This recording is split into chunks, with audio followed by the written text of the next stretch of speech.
조선시대 성종 임금은 민생을 살피기 위해 변복을 하고 자주 궐밖을 나갔습니다. 하루는 천민이 사는 허름한 집을 지나는데 놀랍게도 담 너머로 중용을 읽는 소리가 들려오는 것이 아니겠습니까? 아니, 이런 곳에서 누가 저런 책을 읽는단 말인고? 임금은 그만 궁금증을 참지 못하고 옆에 있는 시종에게 말했습니다. 여봐라, 넌 당장 저 안으로 들어가서 누가 저 글을 읽고 있는지 살펴보고 오너라. 네, 전하. 알겠사옵니다. 재빨리 집안을 살피고 온 시종이 말했습니다. 전하, 안에는 피골이 상접한 늙은 농부로 보이는 자가 글을 읽고 있사옵니다. 그래. 내 글을 만나볼 터이니 앞장서거라. 네, 전하. 성종은 자신의 신분을 몰래 숨긴 채 늙은 농부의 집안으로 들어갔습니다. 주인장 계시오. 지나가는 과객이온데 글 읽는 소리가 하도 좋아 결례인 줄 아오나 이렇게 불쑥 들어오게 되었소이다. 괜찮습니다. 누추하지만 안으로 드시지요. 그래. 지금 노인장께서는 어떤 책을 읽고 있는 중이요? 중용입니다만. 중용이라. 성종은 노인을 떠볼 요량으로 중용에 나오는 문구 중 가장 어려운 부분을 생각해 질문을 던졌습니다. 그러자 노인은 뭐 이리 쉬운 것을 묻고 있냐는 듯 막힘없이 술술 대답하는 것이 아니겠습니까? 이에 매우 놀란 성종이 말했습니다. 보아하니 학식과 인품이 보통이 아닌데 어찌하여 이런 누추한 곳에 머무르고 있단 말이오? 혹 관직에 나아갈 생각은 없는 게요? 그러자 늙은 농부가 허무하게 웃으며 말했습니다. 소시적 저 또한 과거를 여러 차례 보았습지요. 하지만 실력이 모자란 탓인지 매번 낙방하고 말았습니다. 이젠 나이가 들어 다 포기하고 이렇게 늙은 농부로 살아가고 있습지요. 이 말을 들은 성종은 속으로 생각했습니다. 아니, 저런 학식을 가진 자가 어찌 과거에 떨어질 수 있단 말인가? 성종은 잠시 뜸을 들이다 다시 농부에게 물었습니다. 신뢰가 안 된다면 내 그간 써낸 답을 한번 살펴볼 수 있겠소? 네, 그러시지요. 허나 소인의 미혹한 글을 보고 비웃지는 마십시오. 성종은 그간 노인이 써낸 답안을 읽고 있자니 숨이 막힐 지경이었습니다. 아니, 이럴 수가. 조선 어디에도 이런 문장은 없을 것이오. 대체 어찌하여 이런 실력으로 과거에 떨어질 수가 있단 말이오?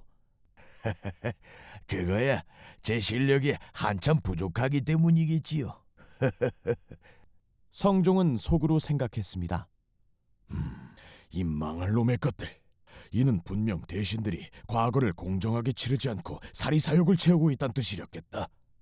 성종은 농부에게 한 달 후 별과가 있을 것이니 꼭 치르라 당부하고 궁으로 돌아갔습니다. 궁으로 돌아온 성종은 급히 시관을 불러들였습니다. 여봐라, 내달 초하루 별과를 치를 것이니 당장 준비토록 하라. 네, 알겠사옵니다, 전하. 성종은 예전에 보았던 농부의 글 중에서 가장 뛰어난 답안을 골라 시제로 내렸습니다. 시험이 끝난 후 성종은 손수 시지를 살펴보았습니다. 예상대로 늙은 농부가 지은 걸로 보이는 답안이 정말로 그 속에 들어 있었습니다. 여봐라, 방금 살펴본 이자의 답안을 장원으로 뽑겠노라. 당장 이 답안을 써낸 자를 찾아 속히 궁으로 들이도록 하라. 네, 전하. 얼마간의 시간이 흐른 뒤 시관들이 장원으로 급제한 주인공을 찾아 왕 앞에 데려왔습니다. 그런데 임금은 눈앞에 와 있는 자를 보고 그만 깜짝 놀라고 말았습니다. 아니, 정말로 이 시지의 주인이 진정 너란 말이더냐? 옆에 있던 시관이 대답했습니다. 네, 전하. 이번 시험에 장원 급제한 자가 분명하옵니다. 이상하게도 장원으로 뽑혀온 자는 성종이 한 달 전 만난 늙은 농부가 아니라 아주 앳된 어느 청년이 아니겠습니까? 왕이 이를 이상히 여겨 물었습니다. 이 글이 진정 네가 지은 글이 맞느냐? 어서 바른 대로 고하지 못할꼬? 그러자 청년은 바짝 엎드리며 말했습니다. 송구하옵니다, 전하. 사실은 그게... 네 이놈! 바른 대로 고하지 않으면 당장 자명에 처하도록 할 것이다. 왕의 호통에 청년이 겁먹으며 말했습니다. 실은 본래 이 글은 소인의 아비가 저에게 가르쳐온 내용이옵니다. 성종은 그제야 앳된 청년이 늙은 농부의 자식이라는 사실을 알게 되었습니다. 그럼 너의 아비는 과거 시험을 치르지 않았단 말이더냐? 네, 그러하옵니다, 전하. 어찌하여 너의 아비는 과거를 치르지 않았단 말인고?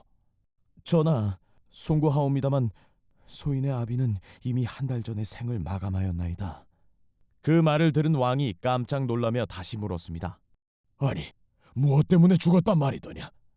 실은 한 달 전 어떤 선비가 집을 다녀간 후 쌀과 고기를 보내왔는데 아버지께서는 그 쌀과 고기를 먹고 그만 탈이나 죽고 말았사옵니다.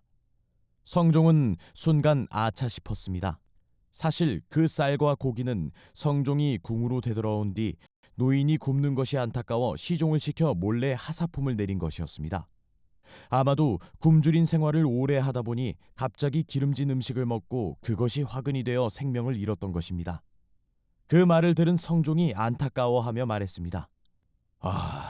내 좋은 인재 하나를 잃었구나. 그리고는 그의 아들을 대신 발탁해 작은 벼슬을 내렸습니다. 오늘 이야기의 핵심은 이렇습니다. 나의 선의가 악의로 변할 수도 있다. 누군가에게 무엇인가를 베풀 때조차 우리는 여러 번 생각해 봐야 합니다. 왕이 행한 행동처럼 상대방에게 무조건 선한 의도를 전한다고 해서 이를 받는 사람이 반드시 행복해지는 것은 아니라는 점입니다. 세상은 나의 선한 의도와 전혀 상관없이 각각의 다른 요소들이 서로 영향을 주고받습니다. 때문에 작은 행동 하나도 심사숙고해서 결정하고 행동해야만 합니다. 내가 무심코 던진 돌에 개구리가 맞아 죽는 일도 발생한다는 뜻입니다. 감사합니다. 부골님이었습니다.